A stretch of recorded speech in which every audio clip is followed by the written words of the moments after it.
মৈত্র কৃষ্ণনগরের ভোটটা জেলের ভেতরে থেকে লড়বেন না বাইরে থেকে? আপনার কি মনে হয় যে নরেন্দ্র মোদী এই ভোটে আপনার একটা বিশাল উপকার করলেন? How do you rate Abhishek Bandyopadhyay as a leader? এই কথাটা কিভাবে বললেন যে আপনি যেখানে থাকেন সেখানে ইন্টারনেট কানেকশন থাকে না বলে আপনি দুবাইয়ে একজনকে আপনার লগ ইন পাসওয়ার্ড দিয়ে দিলেন? আপনি সবসময় তো রেগে থাকেন কেন? You don't feel lonely in personal life? Picture আবি বাকি। নমস্কার, আনন্দবাজার অনলাইনের দিল্লি বাড়ির লড়াই মুখোমুখি চতুর্থ পর্ব।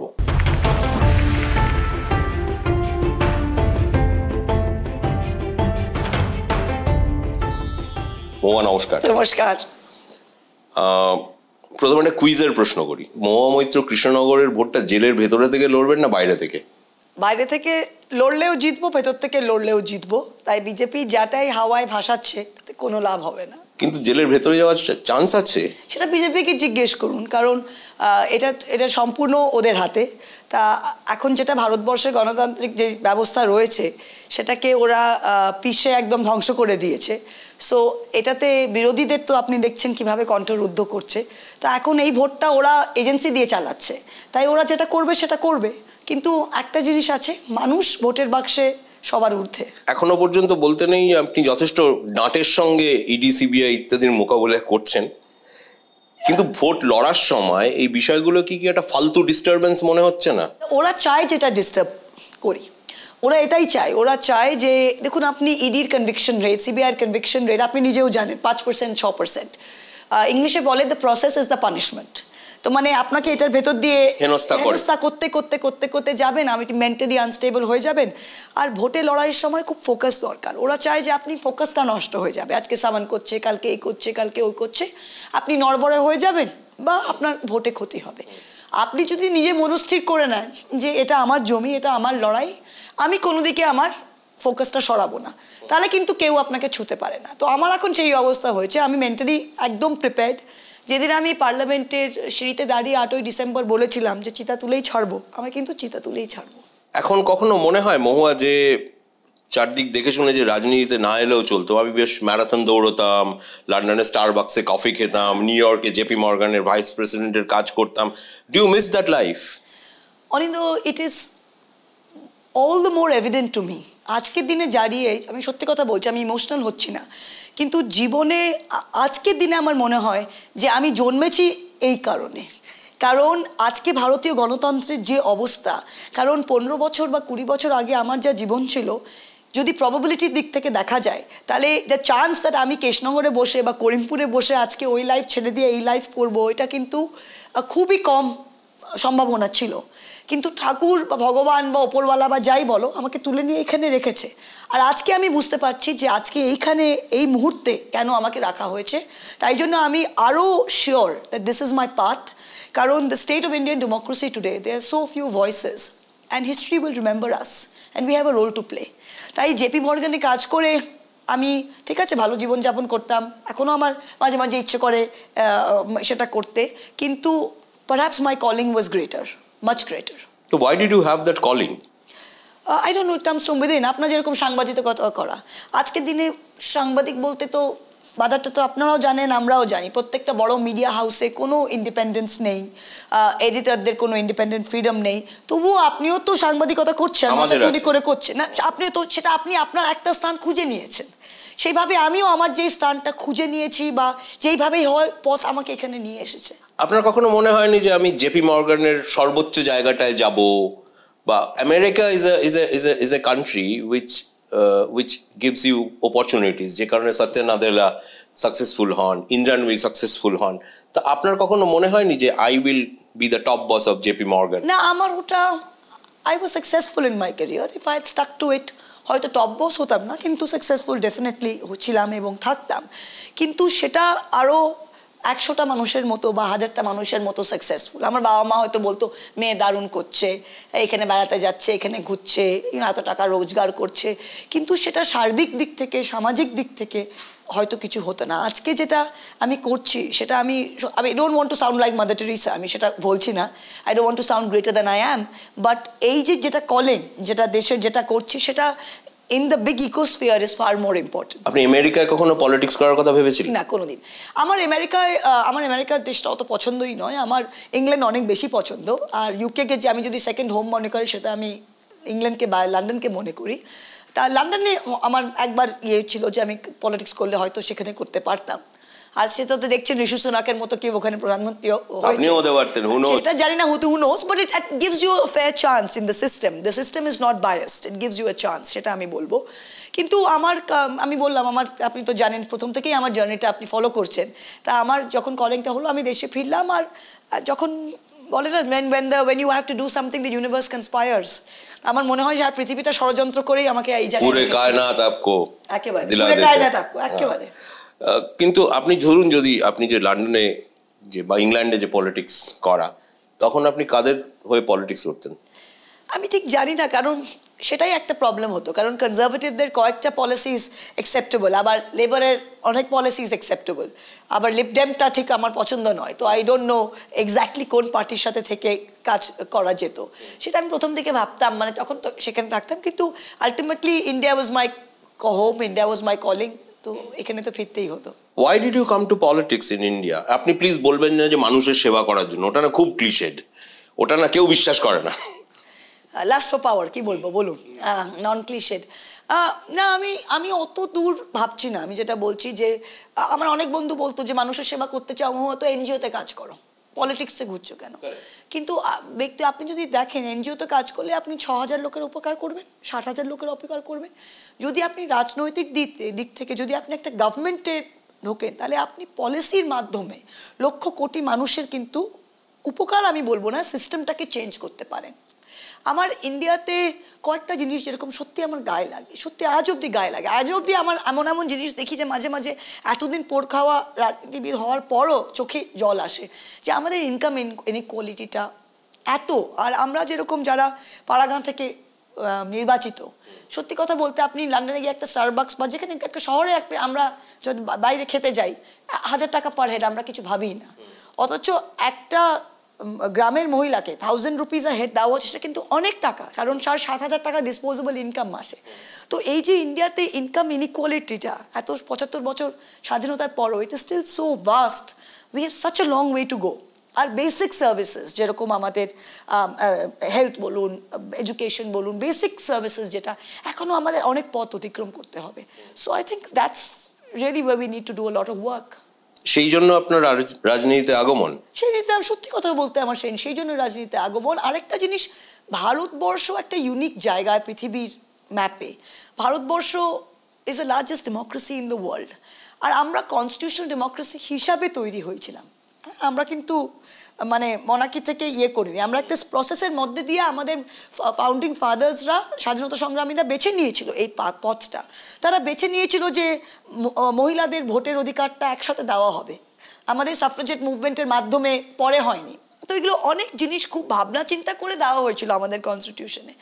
তাই সেই দেশের যে ইউনিক জিনিসটা, যে ভারত একটা সত্যি ব্যতিক্রম, আর ভালোভাবে ব্যতিক্রম, সেখানটা দাঁড়িয়ে সেই ইউনিকনেসটা যদি প্রিজার্ভ করতে হয়, আমাদের মিডিয়া, আমাদের জুডিশিয়ারি কে আমাদের ইন্ডিপেন্ডেন্সটা মেনটেন করতে হবে। আর বেসিক ফ্রিডম, যেটা আমি কি খাবো, আমি কি পরবো, আমি কাকে ভালোবাসবো, এই যে বেসিক 3টে ফ্রিডম, এই জিনিসগুলো যদি ভারতবর্ষে আমরা ধরে রাখতে না পারি বা আগলে রাখতে না পারি। আপনিও গান ভালোবাসেন, আমিও গান ভালোবাসি। ওই শচীন দেব বর্মনের আছে, মুক্তা যেমন শক্তির বুকে, ঠিক তেমনি একটা পার্লের, একটা অয়েস্টারের মধ্যে পার্লটাকে যেরকম রাখি, সেরকম ভারতবর্ষে আমাদের এই কনস্টিটিউশনাল ফ্রিডমগুলোকে রাখতে হবে। আর I really feel that is what we need to do now. আপনার কি মনে হয় যে নরেন্দ্র মোদী এই ভোটে আপনার একটা বিশাল উপকার করলেন? ভেবে দেখেছেন? কারণ কেন আমি বলছি মহুয়া, একটা সময় শোনা গিয়েছিল যে আপনি এবার কৃষ্ণনগর থেকে টিকিট পাবেন না, কিন্তু আপনি যেভাবে নরেন্দ্র মোদী, গৌতম আদানি, ইডি, সিবিআই ইত্যাদি এই ঘটনা প্রবাহ যে ঘটতে শুরু করলো, তার ফলে আপনি হয়ে গেলেন মোদী বিরোধিতার পোস্টার গার্ল। তখন আপনাকে টিকিট দিতে হলো কৃষ্ণনগর। তো নরেন্দ্র মোদী তো has done a huge benefit to you. আমি এই কনস্পিরেসি থিওরিটা একেবারেই বিশ্বাসী নই, একেবারেই বিশ্বাসী নন। আমাকে কয়েকটা মিডিয়া জগতের ব্যারনরা এটা বলেছে, অনেক মিডিয়া মোগল, একজন তো ডেফিনেটলি বলেছে যে তোমার তো একেবারে দারুণ, তোমাকে তো একেবারে তোমার রাজনৈতিক ক্যারিয়ার শেষ হয়ে গিয়েছিল, তাই এটা লাস্ট মিনিটে এসে। আমি জানি যে আমার রাজনৈতিক ক্যারিয়ার, আমি যেভাবে কাজ করি, আমি আগে এমএলএ ছিলাম, তারপর আমি এমপি ছিলাম, আর আমি নিজের বিবেকের কাছে আর আমার নিজের এলাকার কাছে, আমি কিন্তু এলাকার মধ্যে সীমাবদ্ধ থাকি। আমি সব জায়গায় গিয়ে সব কিছু করার চেষ্টা করি না। আমি আমার এলাকার কাজ করি আর আমি পার্লামেন্টে আমার যেটা কাজ করি, এর বাইরে কিন্তু আপনারা আমাকে রাজ্যের অন্যান্য জায়গায় বা কলকাতার রাজনীতিতে কোনোদিন আপনারা দেখবেন না, রাইট?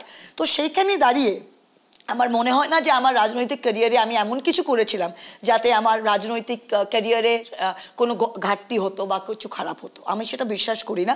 তবুও আমি বলবো যে হ্যাঁ, বিজেপি আমাকে এইভাবে টার্গেট করে মানে এখনও যেটা করে যাচ্ছে, এটা যেটা মমতাদি বললেন যে বোকামি ছাড়া আর কিছু নয়, এটা রাজনৈতিক দিক থেকে বেকুবি। যখন 3 মাস বাকি আছে আপনার একটা সেশনের, আপনি এক্সপেল করে কি করলেন? আপনি তো ডিসকোয়ালিফাই করতে পারছেন না, আপনি জাস্ট এক্সপেল করলেন, আমি আবার দাঁড়াবো। আর আপনি যদি আমাকে না ঠেকাতে পারেন, আমার মানুষ ভোট দিয়ে যদি আমাকে জেতায়, তাহলে আপনার মুখে তো জামা ঘষাটা হবে, রাইট অর রং?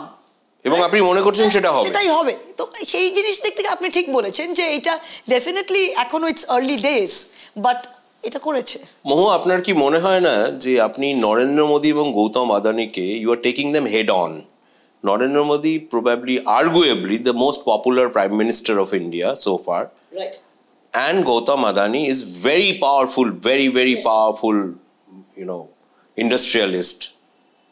তাদের সঙ্গে যখন আপনি মুখোমুখি লড়াই করছেন, আপনার কি মনে হয় না আপনার আরেকটু সতর্ক হওয়া উচিত ছিল? আমি যখন রাজনীতিতে নেমেছিলাম তখন আমি একটা প্রতিজ্ঞা করেছিলাম যে আমি যেটা আছি আমি সেটাই।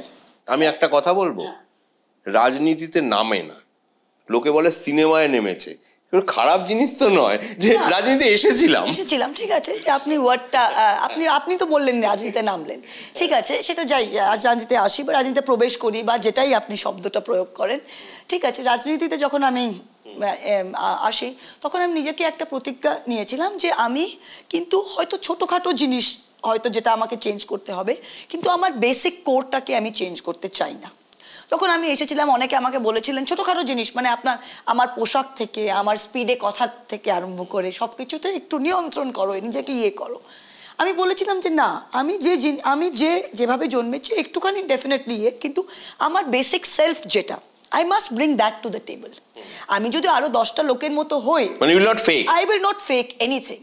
তো আর সেটা আমি যেরকম, মানে আমি লোকে বলে তুমি মাথায় ঘুমটা দিচ্ছ, আমি ঘুমটা দিই মাথায় রোদের সময়। আমাকে শীতকালে আপনি কোনোদিন দেখবেন না মাথায়, আমি এখন রোদে ক্যাম্পেইন করছি, আমার মাথায় মুখ রোদের জন্য করতে হচ্ছে, কারণ আমি ছাতা ব্যবহার করতে পছন্দ করি না।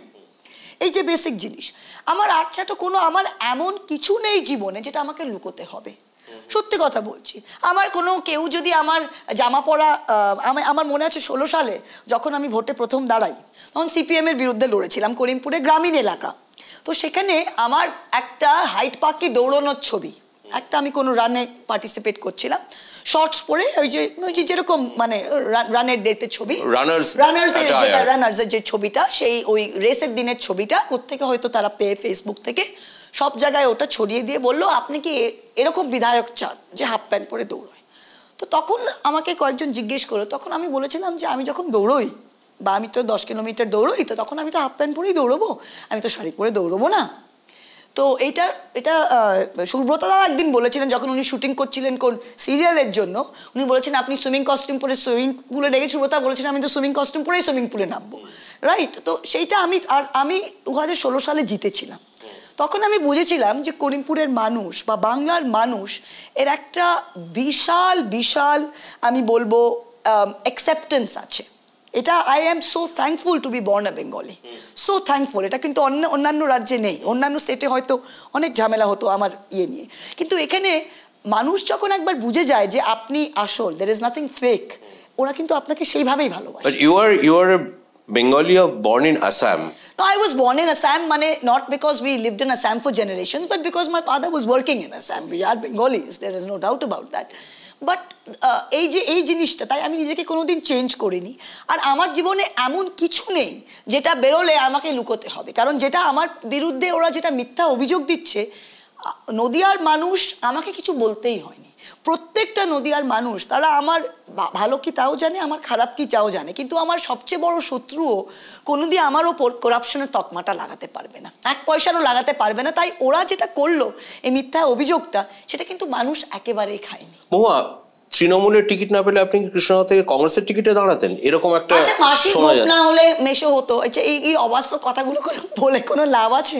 আমি তৃণমূল কংগ্রেসে আছি, আমি তৃণমূল কংগ্রেসে থাকবো, আমি তৃণমূল কংগ্রেসে লড়েছি এবং তৃণমূল কংগ্রেসে লড়ছি। তাই এটার এখন ইটস লাইক সেইং তুমি আনন্দবাজার না থাকলে কি আনন্দ নিউ ইয়র্ক টাইমসে থাকতে আছে না, এটা এরকম একটা কথা ওরা বরাবরই করে, বরাবরই এটা সবসময় করে। এটা দেখেন, আপনাকে নিয়ে জনতার প্রচুর কৌতূহল। You have almost become an enigma. প্রথম কৌতূহলটা তো ছিল আপনি রাজনীতিতে এলেন কেন, তো ইউ হ্যাভ আনসার্ড দ্যাট। এখন রয়েছে কেন? না, কংগ্রেস ছাড়লেন কেন? আচ্ছা অনিন্দ, মানে আপনি কংগ্রেসে এখানে থেকে যা করছেন, কংগ্রেসে থেকেও তাই করতে পারতেন। আমি কংগ্রেসে ছিলাম 1 বছর, 2008 থেকে 9। আমার জীবনের, রাজনৈতিক জীবনের ম্যাক্সিমাম অধিকাংশ সময় আমি তৃণমূলেই আছি। আমি লাস্ট 15 বছরের মধ্যে 1 বছর কংগ্রেস ছিলাম, 14 বছর তৃণমূলে রয়েছি। আমার সংগঠন করা তৃণমূলে, আমার প্রথম এমএলএ হওয়া তৃণমূলে, আমার এমপি হওয়া একবার হয়ে এবার 2বার হতে চলেছি, তাও তৃণমূলে। তা এখন কোন সময় কংগ্রেসে 1 বছর ছিলাম সেটা নিয়ে বারবার আর কি বলবো বলো না, কিন্তু why did you leave? মানে আপনি what did you foresee?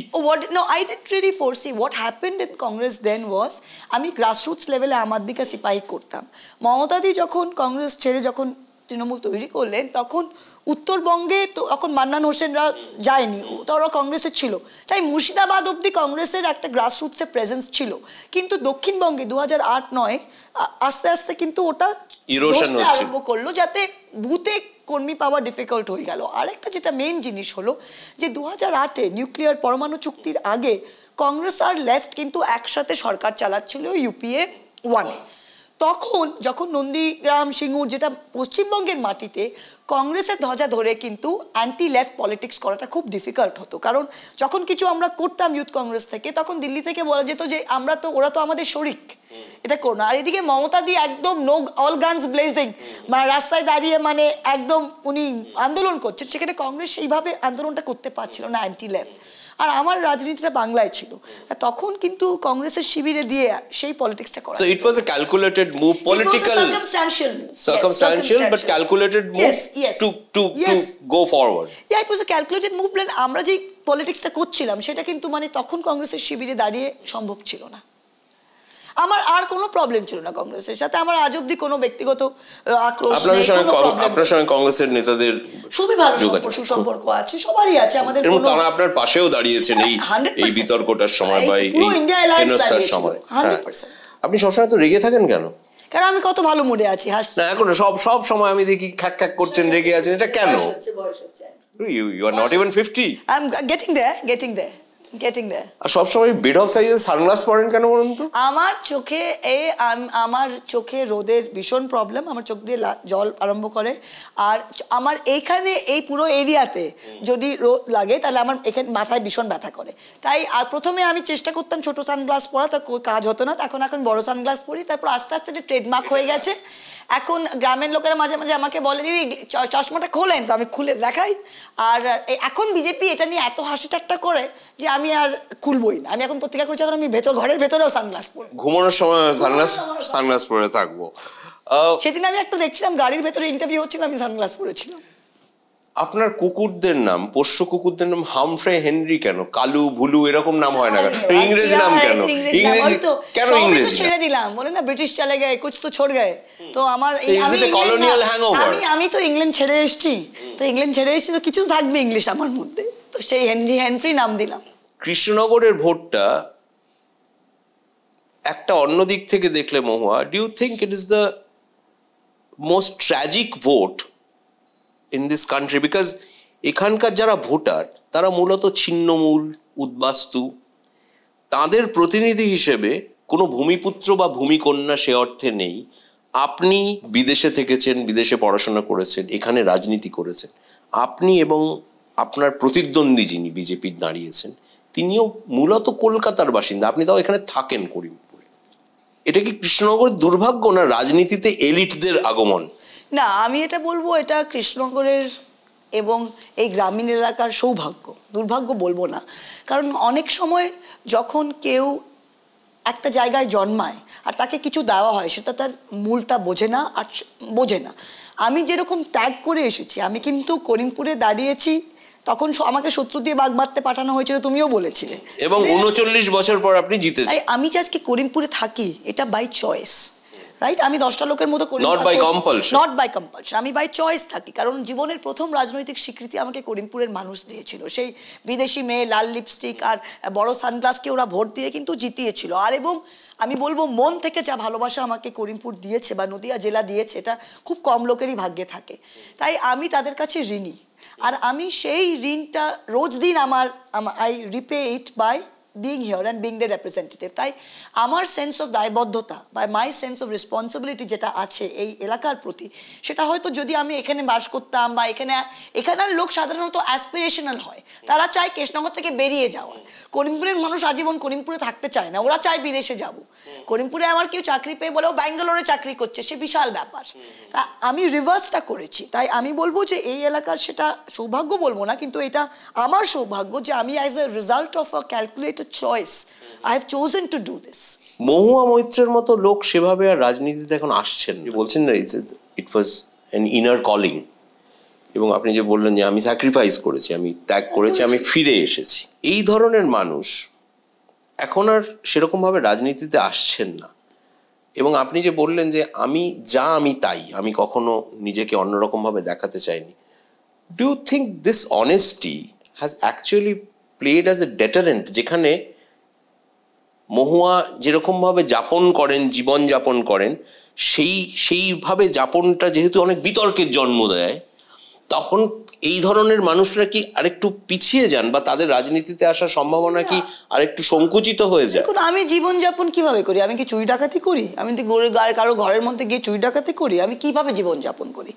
Right, as far as I am concerned, আপনি ওয়াইন খান, আপনি চুরুট ফোকেন, এসব তো এগুলো তো আমি আন্ডারস্ট্যান্ড, এগুলো ব্যক্তিগত জীবন না। কেউ যদি কারো ছবি ডিস্টর্ট করে, কোনো প্রাইভেট ছবি ডিস্টর্ট করে আইটি সেলের মাধ্যমে সেটাকে পাঠায়, সেটা তো কিছু করার নেই, দিস ইজ মানে কি বলবো, সেটা সত্যি কথা, কিছু করার নেই। মানে এটা বিজেপির আইটি সেল। কিন্তু আমাদের এই উপমহাদেশে মহুয়া একটা পাবলিক লাইফে থাকতে গেলে অনেক কিছু, আমি মনে হয় না, দেখুন আমি পাবলিক লাইফে এমন কিছু করি না যেটা পাবলিকলি, যেটা আমি কি করিমপুরে বা কৃষ্ণনগরে ছোট জামা পরে ঘুরছি, আমি সত্যি কথা বলছি আপনাকে, রাইট?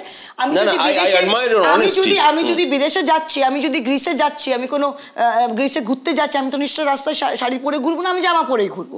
আমি কি করিমপুরে ওরম ভাবে ঘুরছি বা কৃষ্ণনগরে ঘুরছি, আর আমি এখানে যেটা আছি আমি সেটাই হচ্ছে ওইখানে যে আরো অনেক সাংসদ বা জনপ্রতিনিধি তারা গ্রিসে গেলেও শাড়ি পরেই ঘুরবেন, বলবেন না যে আমরা ভারতীয় সংস্কৃতি ধারক বাহক হয়ে এসেছি, সেটা তাদেরই। আমি মনে করি না যে আমি এটা, আপনি রবীন্দ্রনাথ নিশ্চয় পড়েছেন, ঘরে বাইরে পড়েছেন, তো ঘরে বাইরেতে, আর রবীন্দ্রনাথ এটাও লিখেছিলেন that the world is your universe, we should aspire to be global citizens. Rabindranath এটাও বলেছিলেন বিশ্ব নাগরিক হওয়ার দরকার। আর রবীন্দ্রনাথ এটাও বলেছিলেন যে আমি কোনো ছোট গণ্ডির মধ্যে থাকতে চাই না, কারণ once we get freedom, what next, right?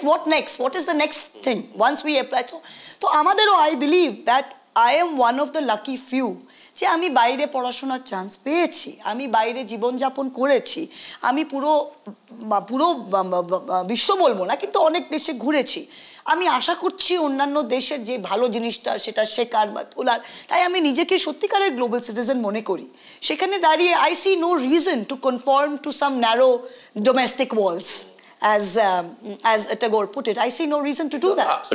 Don't you think যে আপনার মতো মানুষ বা আপনার মতো সমাজের যে স্তর থেকে আপনি এসে এইখানে রাজনীতি করছেন, হাটে মাঠে ঘুরে, সেই ধরনের মানুষ খুব কম আসছেন আজকাল? কম আসছে, কারণ আমি আপনাকে সত্যি কথা বলছি, আমি আজকালকার প্রজন্মের মধ্যে সাহস জিনিসটার খুব অভাব দেখি। বেসিক র কারেজ, যেটা মমতা বন্দ্যোপাধ্যায়, আমি বললাম যে মমতাদির, আমি বললাম মানে বাঘের বাচ্চা, সত্যি কথা বলছি, মানে পিঠ থেকে গেলেও বাঘের বাচ্চা। নেতাকে যে চোখে চোখ লাগিয়ে মনে হওয়ার জন্য জীবন দেব, এটা মমতাদির আছে।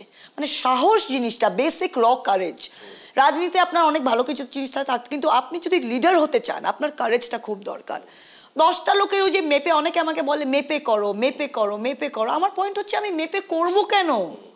মেপে করব কেন? আমি তো সব কিছু ত্যাগ করে এটা করার জন্য এসেছি। আমি তো এসে দাঁড়িয়েছি আমার কনস্টিটিউশনাল ফ্রিডমের জন্য। তো আমি প্রধানমন্ত্রী যেই বিজেপি, পুরো পার্টিটাই চলছে বিজেপি নরেন্দ্র মোদীর ওপরে। আজকে যদি বাইরে থেকে হস্টেজকে নিয়ে আসেন তাও নরেন্দ্র মোদী করছে, সে কোন গুফায় গিয়ে থাকছেন তাও নরেন্দ্র মোদী বিদেশ মন্ত্রীর কাজ করছেন, উনি ফাইন্যান্স মিনিস্টার ডিমনিটাইজেশন উনি অ্যানাউন্স করলেন, উনি অর্থমন্ত্রীর কাজ করছেন, উনি পুলওয়ামা অ্যাটাকের বিরুদ্ধে উনি ডিফেন্স মন্ত্রীর কাজ করছেন। সো যেখানে বিজেপিতে নরেন্দ্র মোদী সব মন্ত্রী এবং পুরো বিজেপির মাটির মুখ, আর সে পঞ্চায়েত ভোটে নরেন্দ্র মোদীর মুখ, প্রধানমন্ত্রীর ভোটেও নরেন্দ্র মোদীর মুখ, সেখানে যদি আমাকে বিজেপি বিরোধিতা করতে হয় আমাকে তো নরেন্দ্র মোদীকে আক্রমণ করতেই হবে, আমার তো আর কোনো উপায় নেই। আপনি মমতাদির কথা বললেন মহুয়ার, how do you rate Abhishek Bandyopadhyay as a leader? I'm very I'm very confident in Abhishek's skills.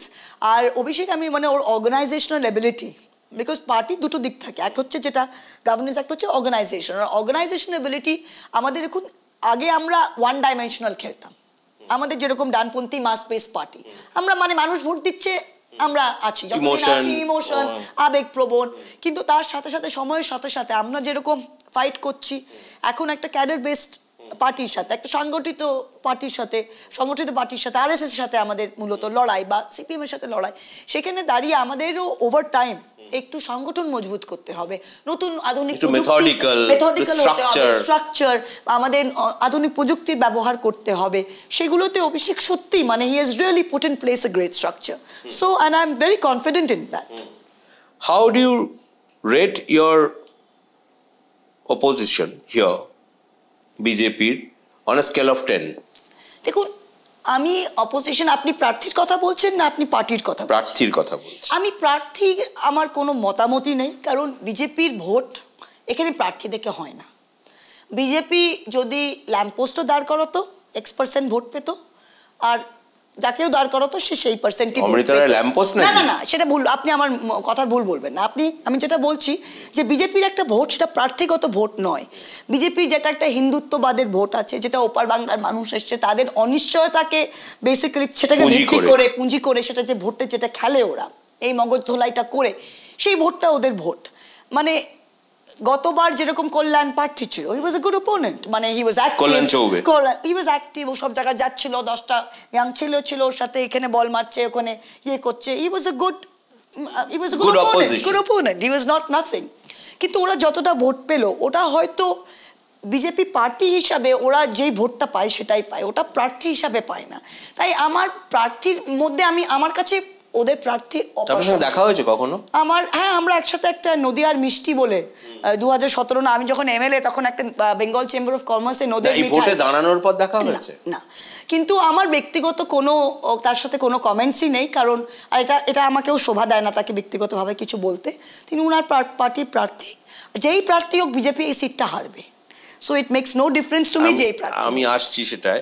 এই যে ধরুন এই একে কৃষ্ণনগর কর্কটক্রান্তি রেখা গেছে, বিপুল গরম, এই গরমের মধ্যে আপনি হুডখোলা জিপে করে ঘুরছেন, বাচ্চাদের কোলে নিচ্ছেন, গলায় গাঁদা ফুল বা রজনীগন্ধার মালা পরছেন, এগুলো কি মহুয়া মৈত্র ভিতর থেকে খুব সৎভাবে করছেন, নাকি এগুলো অপটিক্স, এগুলো করতে হয় বলে করা? আপনি এটা, মমতা ব্যানার্জি যখন হাওয়াই চটি পরতো, সাদা শাড়ি পরতো, তখন সিপিএম এর অনেক লোক বলতো ও নাটক করছে।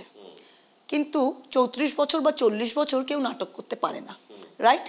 তো আমিও যত অগ্নি পরীক্ষা, আমার মতো মানুষ যে ট্রেডিশনাল রাজনীতিবিদ নয়, তাকে নিয়ে লোকে খুব আঙুল তোলে, ঠিক আছে? তো আঙুল তুলতে ভালোবাসে, এটা part and parcel of the terrain, আমার কিছু করার নেই। তাই আমার এখন রাজনীতিতে নামা 2008 সাল, এখন 24 সাল হয়ে গেল। তার মানে ভাবুন, প্রায় 15-16 বছর হয়ে গেল। তা যদি এটা নাটক হতো, যদি এটা অপটিক্স হতো, এটা শুধু 5 বছর আপনি একবার করতে পারতেন বা ভোটের সময় করতে পারতেন। আমি এখানে থাকি, আমি ডিস্ট্রিক্ট প্রেসিডেন্ট, আমি প্রত্যেক দিন বলতে গেলে বা প্রত্যেক সপ্তাহে বলতে গেলে এই প্রোগ্রামগুলো অনবরত করে থাকি। ভোটের সময় ছবি ওঠে, ভোটের সময় আপনাদের মতো বড় সাংবাদিক এসে আমাদের একটুখানি একটু অ্যাটেনশন দেন, সেটা আমাদেরও ভালো লাগে, কিন্তু এটা আমাদের রোজেরই। Are you a good MP? I think I am. I think I am. My people will say if I'm a good MP, but I'm true to myself and I really love my people. So I hope I am a good MP. Mahua, let's just venture into this controversy যেটার জন্য আপনাকে এতখানি এইটার মধ্যে যেতে হলো, এই যেটাকে আমি বলছিলাম একটা ফালতু ডিস্টারবেন্স ভোট লড়ার সময়। আপনি খুব বুদ্ধিমতী, ভেরি ইন্টেলিজেন্ট। আপনি এই এত বুদ্ধিমতী হয়ে এই কথাটা কিভাবে বললেন যে আপনি যেখানে থাকেন সেখানে ইন্টারনেট কানেকশন থাকে না বলে আপনি দুবাইয়ে একজনকে আপনার লগইন পাসওয়ার্ড দিয়ে দিলেন? এটা খুব ক্যাজুয়ালি, এটা খুব ক্যাজুয়ালি করে ফেলেছেন? এটা ক্যাজুয়াল করিনি, এটা বাস্তব পরিস্থিতি, এটা বাস্তব পরিস্থিতি। এটাকে শুনতে ওরা যেরকম বিজেপি না বাজারে জিনিসটা খুব ভালোভাবে খাওয়ায়, দুবাই বেসড বিজনেসম্যান দেশের সিক্রেট পাচার করে দিচ্ছে, এগুলো শুনতে খুব ভালো লাগে এবং বাজারটা খুব খায়। বেসিক মুদ্রাটা কি, বেসিক জিনিসটা কি? এটা হচ্ছে পার্লামেন্টে প্রত্যেক পার্লামেন্টেরিয়ানের রাইট হচ্ছে প্রশ্ন করা, আর প্রশ্নের কোনো আনসার, এমন কোনো প্রশ্ন আপনি করতে পারেন না যেটা প্রথমে সেই প্রশ্নগুলো পাস হয়। মানে আপনি যদি জাতীয় সুরক্ষা সম্বন্ধে প্রশ্ন করেন বা কোনো কর্পোরেট এন্টিটি সম্বন্ধে প্রশ্ন করেন, সেটা কিন্তু কোনোদিন পাস হবে না। তাই আপনি কোনোদিনই এমন প্রশ্ন করতে পারেন না যেটা দেশের পক্ষে ক্ষতিকারক বা কোনো ব্যক্তিগত ইন্টারেস্টে ক্ষতিকারক। সেটা নাম্বার 1। নাম্বার 2 হচ্ছে আপনি কোনো প্রশ্নই করতে পারেন না যেটার আনসার একটা রাইট টু ইনফরমেশন অ্যাক্টের 10 টাকা ফর্মে আপনি পাবেন না। মানে ধরুন আমি কোনো প্রশ্ন করছি, আপনি অনিন্দ জানা সেই একই প্রশ্ন একই মন্ত্রকে কিন্তু আপনি ওইটা যদি জমা দেন আরটিআইতে। তাই পার্লামেন্টের কোনো প্রশ্নে কোনো এমন সিক্রেট কথা নেই যেটা আপনি দিতে পারেন, নাম্বার 2। নাম্বার 3, একটা সাংসদ হওয়ার হিসেবে আপনি যে প্রশ্ন করছেন আপনি কিন্তু সবার থেকে প্রশ্ন নিতে পারেন, এটা আপনার duty, it is my duty. তা যদি আদানি গোষ্ঠী রাতারাতি কোনো এয়ারপোর্ট চালানোর তাদের কোনো ক্রেডেনশিয়াল নেই, রাতারাতি বম্বে এয়ারপোর্ট পেয়ে গেল, আর রেড্ডি যে চালাতো তার মাথায় গুলির বন্দুক দিয়ে তাকে সিবিআই ইডিয়ে দেখিয়ে তাকে বিক্রি করা হলো, আমি যদি রেড্ডির সাথে 1 ঘন্টা কথা বলে সেই প্রশ্নটা করি পার্লামেন্টে, সেটা কিন্তু it is a national interest. Please মনে রাখুন, যখন ধামরা পোর্ট যখন আদানি পায় আর আইওসি আর গেল তার সাথে একটা চুক্তি করে বিনা টেন্ডারে, তাহলে কিন্তু আমি যদি আরো 10টা লোকের সাথে কথা বলি, কম্পিটিটরের সাথে কথা বলে সেই প্রশ্নটা করি, সেটা কিন্তু ন্যাশনাল ইন্টারেস্টে। So asking the question is not the issue. আর এই যে পাসওয়ার্ডটা বলছেন, এটা কোনো ইমেলের লকড পাসওয়ার্ড নয়। আজ অবধি কোনো আইটি অ্যাক্টে ওরা কিন্তু আমাকে কিছু চার্জ করতে পারেনি, কারণ এটার কোনো আইনই ছিল না। 2019 সালে যখন এটা অনলাইন সাবমিশন হয়, প্রত্যেকটা এমপি, এমন এমপি আছে যারা কোনোদিন কম্পিউটার চালায়নি। এমপিদের বাড়িতে তাদের বউ, তাদের বাচ্চা, তাদের বাচ্চার বন্ধু, তাদের ছেলে মেয়েদের অফিসে যারা কাজ করে, পিআরএস বলে একটা সংস্থা আছে, এটা একটা প্রাইভেট সংস্থা যে অ্যাসিস্ট্যান্টদের দেয়। পিআরএস যারা কাজ করে তারা সিকিউরিটি চেক নয়, প্রত্যেকটা এমপির কাছে 1টা বা 2টো পিআরএস এর লোক আছে, তারা কোথাকার আছে, আম্বানির না আদানির আপনি তো জানেন না, তার কাছে পাসওয়ার্ডটা আছে। এই পাসওয়ার্ড কোনো জাতীয় সুরক্ষার বিষয় নয়, এটা হাস্যকর। আমার পয়েন্ট হচ্ছে যে আমার কোয়েশ্চেনগুলো ন্যাশনাল অ্যাভারেজ 225টা করে, আমি 5 বছরে মোটে 61টা কোয়েশ্চেন আস্ক করেছি, কারণ আমি যে বেসিক্যালি কোয়েশ্চেন বেশি আস্ক করি না, আমি বক্তৃতা বেশি দিই বা আমি ইন্টারভেনশনগুলো বেশি করি। আপনি জানেন কোয়েশ্চেনে এমনিতেই স্টার না হলে আপনি আনসার পান না। তো এই পুরো জিনিসটাই একটা ইটস মানে not even a storm in a tea cup, it's a storm in I don't even know what. পুরো জিনিসটাই ভুয়ো। But don't you think that you could have done without it? No, there's nothing. See, you can't pick what you do, choose and do in your life. You can have done without a lot of things, right? You can do without a lot of things. Looking back, no, I don't. Given what was under the circumstances, I have done nothing wrong. There were no rules at that time. আর আমি এগুলো প্রত্যেকটা আমার প্রশ্ন আমি কাউকে দিয়ে type করিয়েছি, তখন কোনো রুলস ছিল না। যদি ওদের এতই এটা জাতীয় সুরক্ষা ছিল, ওদের কোনো রুলস বানাবার উচিত ছিল। আর যাকে বলছি দুবাইয়ে বিজনেসম্যান, সে দুবাইয়ে থাকে কিন্তু সে সবচেয়ে বড় ইন্ডিয়ান বিজনেসম্যান। ওর বাবা নিরঞ্জন হিরানন্দানি পাওয়াই তৈরি করেছে, ও ইউপিতে মানে কোটি কোটি টাকার বিজনেস করে, ইন্ডিয়ার সবচেয়ে বড় বিজনেসম্যান, অ্যাসোচ্যামের মেম্বার। তাই ওকে দেশদ্রোহী বলাটা একটু becomes a bit of a joke. Don't you feel pain when you are called anti-national? I don't feel pain, I feel like laughing. কারণ আমি তো সত্যটা জানি অনিন্দ, আমার that way my character is very strong. আমি যখন জানি একটা জিনিস মিথ্যে, তখন কেউ বললে আমার গায়ে 1 মিনিট ওটা কাঁটা লাগে না। আমি তো জানি আমি কি। আর এটা কিন্তু আমরা দ্বিতীয় বিশ্বযুদ্ধের সময় দেখেছিলাম, এটা জার্মানিতে খুব ভালোভাবে ইউজ করেছিল, that make tell people that they are anti national. তো এটা গেবলস থেকে গোরিং থেকে আমরা সবাইকে দেখেছি, তাই এখন Narendra Modi is only going by that playbook. Mahua, বিভিন্ন ক্ষেত্রে গোটা পশ্চিমবঙ্গ দেখেছে, ভারতবর্ষ দেখেছে, আমরা দেখেছি যে দল আপনার মন্তব্য থেকে কিছু সময় দূরত্ব রচনা করেছে। প্রথম আপনি সাংবাদিকদের 2 পয়সার সাংবাদিক বললেন, দল বলল ওটা ওনার ব্যক্তিগত মন্তব্য। আপনি কালী ঠাকুর নিয়ে একটা মন্তব্য করলেন, দল বলল এটা ওর ব্যক্তিগত মতামত। আপনি এই ঘুষের বিনিময়ে প্রশ্ন বিতর্কে জড়িয়ে পড়লেন, দল প্রথমে বললো এটা ওনার নিজের লড়াই, উনি নিজে লড়ে নেবেন, তারপরে দল came and stood beside you. Why this happens every now and then? Because that is the beauty of this dol, and that is probably the beauty of democracy. যে one size fits all হয় না। যদি আমাদের দলে সবাই একরকম হতো, একই কথা বলতো, একই করতো, তাহলে সবাই এসব হতো না। কিন্তু আমাদের মতো অনেক লোক অন্যান্য লাইফ থেকে এসছেন, অন্যান্য পার্সোনালিটি, সবাই আমরা এক জায়গায় একটা শিবিরে আছি। তো সবসময় এটা হতেই পারে যে আমি কিছু বলেছি যেটা দলের খারাপ লাগে না। খারাপ লাগে না আমার খারাপ এইটা বলবেন না, খারাপ লাগে না। মাঝে মাঝে মনে হয় যে হয়তো আমি নিজের পয়েন্ট অফ ভিউটা বা নিজের দৃষ্টিটা ভালোভাবে বোঝাতে পারিনি, সেটা মনে হয়। So you hold yourself responsible for what? For not being able to get across your views properly. I believe that. মাঝে মাঝে মুখ ফসকে 2-3টা কথা বের হয় রাগের মাথায়, সেটা তো সবাই। ওই যে বললাম আপনি রেগে থাকেন সব সময়, কেন? সেটা আমার রাগ বেশি। কেন রাগ বেশি? না রাগ কারণ লোকে যে ডাবল স্ট্যান্ডার্ড সবসময় পছন্দ করে, আমার সেটা পছন্দ হয় না। তো সেইখানে দাঁড়িয়ে there are certain things that I like to do, like efficiency, like time management, আর সেগুলো আই থিঙ্ক বাংলার রাজনীতিতে একটু সময় লাগে। তো এখন আস্তে আস্তে সেগুলো ঠিক হয়ে গেছে, কিন্তু সেগুলো যখন একটু আপসেট হয়ে যায় আমার রাগ হয়। আপনার টিমের একজন সদস্য আমায় বলছিলেন, আপনি যদি 100-এ 100 কাজ হয়ে যায় আপনি খুব ভালোবাসেন, খুব স্নেহ করেন, কিন্তু 99 out of 100 হলে ইউ থ্রো আ ফিট। হ্যাঁ, because I hold everyone to the same standards that I hold my self.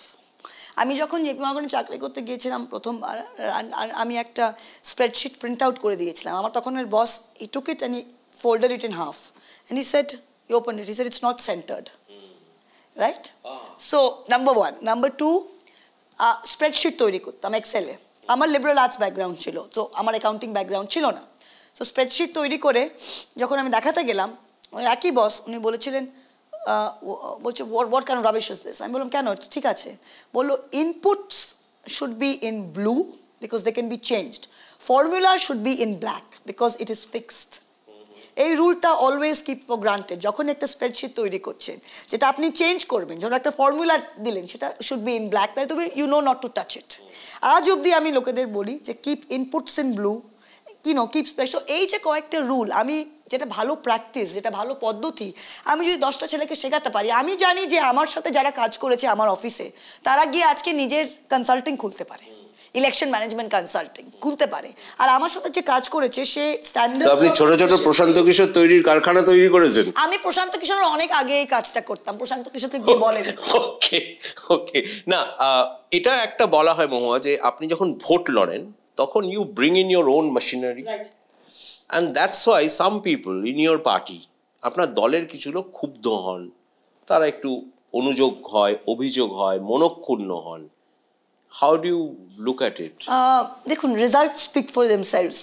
যখন আপনি ভোটে লড়েন তখন একটা ওয়ার রুম যেটা তৈরি হয় না, সেটা খুব এফিশিয়েন্ট ওয়ার রুম করতে হয়, আর তাদের একটা অবজেক্টিভ ওয়েতে, নিরপেক্ষ ব্যক্তির দৃষ্টিটা দেখতে হয়, ওই চোখ দিয়ে দেখতে হয়।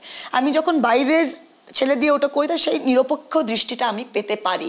একটা পেশাদার নিরপেক্ষ, পেশাদার বলবো না, এরা যারা আসছে তারা কেউই পেশাদার নয়, কিন্তু মানে একটা স্বচ্ছ দৃষ্টিটা, নিরপেক্ষ দৃষ্টিটা, পার্টিজান নয়, ওটা ভেরি ইম্পর্টেন্ট। কারণ আমরা তো সকলেই মানুষ, কিন্তু এটা নয় যে আমি দলকে ছেড়ে ভোট করি, আমি দলের বুথ কর্মীকে দিয়ে ভোট করি, কিন্তু যে প্রসেসটা, ওই প্রসেসটা স্মুথলি চলার জন্য আমি মনে করি যে, আর সবাই তো ব্যস্ত ভোটটা লড়ার জন্য, প্রত্যেকটা দলের যে নেতা এলাকার সবারই তো নিজের নিজের একটা রেসপন্সিবিলিটি আছে।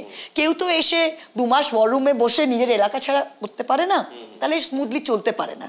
তো ওভারঅল ম্যানেজমেন্ট করার জন্য আপনাকে কিন্তু একটা নিজস্ব টিম রাখতে হয়। মহুয়া, সাগরিকা ঘোষের সঙ্গে আলাপ আছে? হ্যাঁ, খুব ভালো। উনি কি তৃণমূলে মহুয়া মৈত্র নাম্বার 2? না না, কেন বলবো, উনি সাগরিকা ঘোষ নাম্বার 1।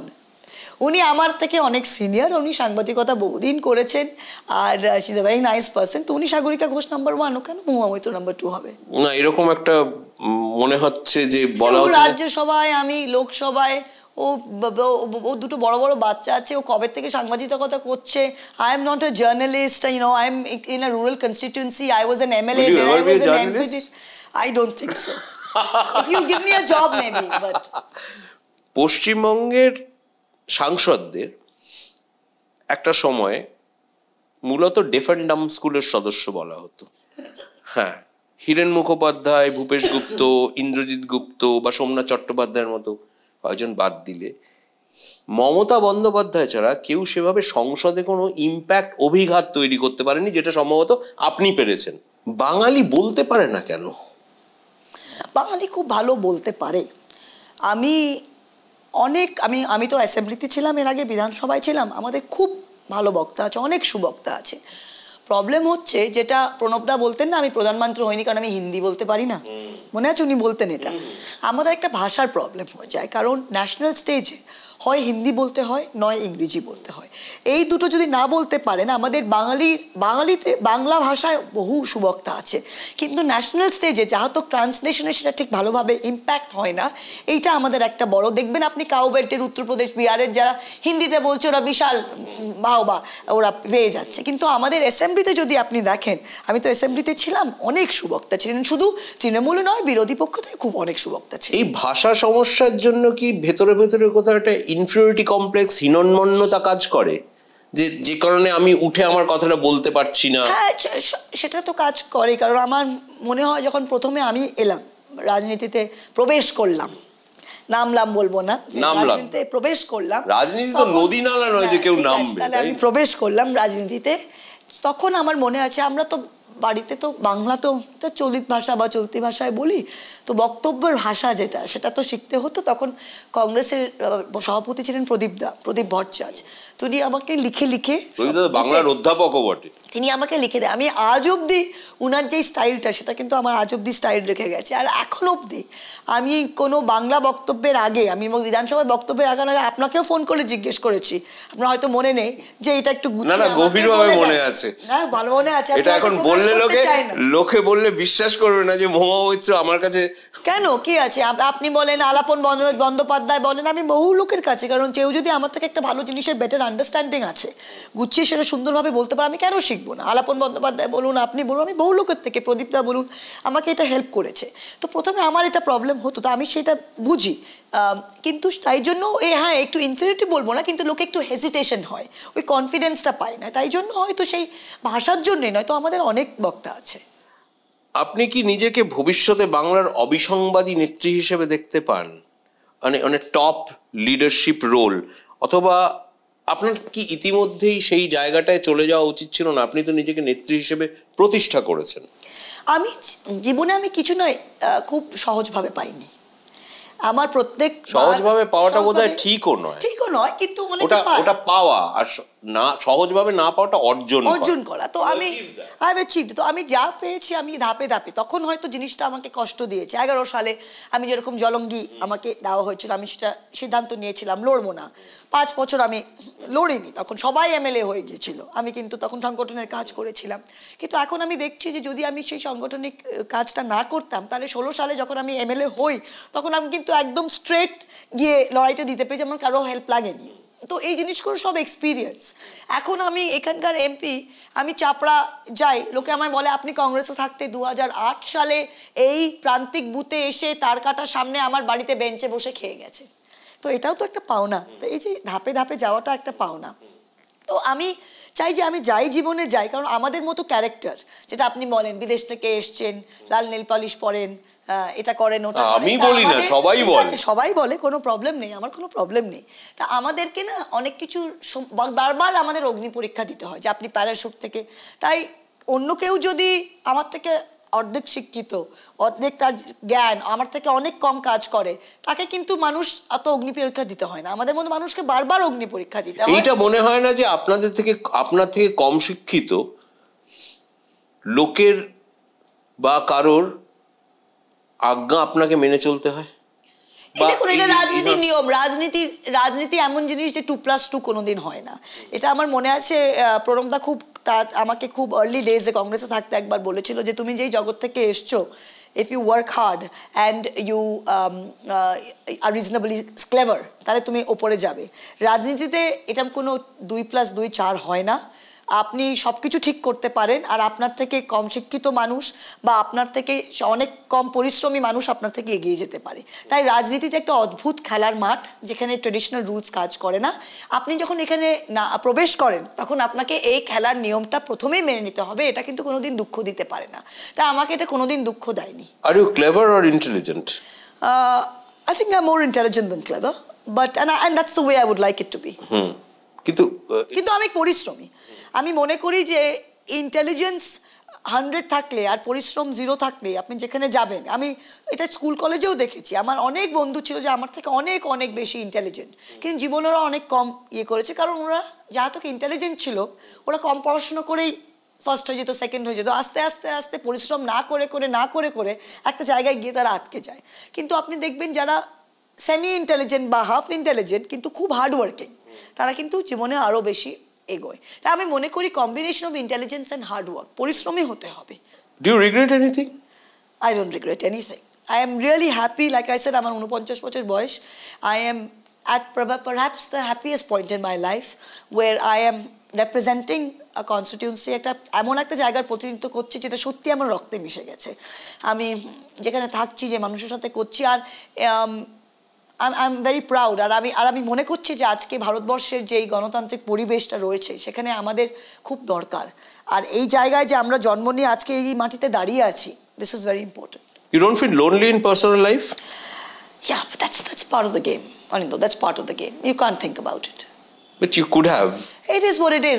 এখন like I said, অনেক কিছু সবকিছু তো সবার থাকে না। আপনি 3টে পয়েন্ট বললেন না, কি খাবো, কি পরবো, কাকে ভালোবাসবো।